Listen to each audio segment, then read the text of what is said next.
পায়ের জাদু আর অফুরন্ত ফিটনেস এই দুয়ের উপর ভর করে আবারও বিশ্বমঞ্চ কাঁপাতে প্রস্তুত পর্তুগিজ যুবরাজ ক্রিস্টিয়ানো রোনালদো। ২০২৬ উত্তর আমেরিকা বিশ্বকাপকে সামনে রেখে লিসবনের অদূরে ওইরাসে অনুশীলনে নেমেছে পর্তুগাল দল। ৪১ বছর বয়সে এসে রেকর্ড ষষ্ঠ বিশ্বকাপ খেলতে যাচ্ছেন CR7।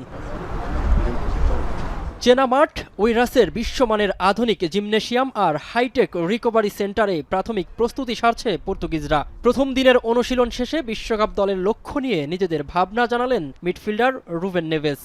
É uma competição que sabemos que é extremamente difícil, são competições em que há muitos fatores em jogo, mas o nosso objetivo, sendo uma seleção como somos, é sem dúvida chegar à final e vencer, portanto.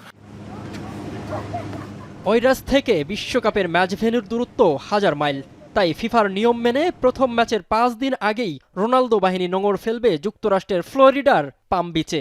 17 June হিউস্টনে কঙ্গোর বিপক্ষে match দিয়ে শুরু হবে তাদের বিশ্বকাপ mission.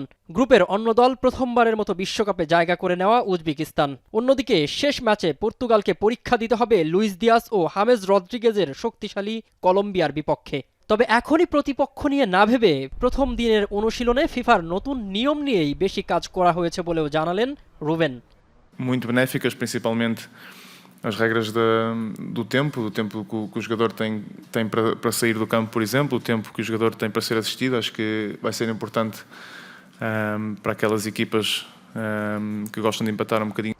Lionel Messi এবং গুইলামো ওচুয়ার সাথে যৌথভাবে সর্বোচ্চ 6টি বিশ্বকাপ খেলার অনন্য রেকর্ডের সামনে দাঁড়িয়ে CR7 নিজের সম্ভাব্য শেষ বিশ্বকাপে অধরা সেই সোনালী ট্রফিটা কি এবার উঁচিয়ে ধরতে পারবেন পর্তুগিজ মহাতারকা?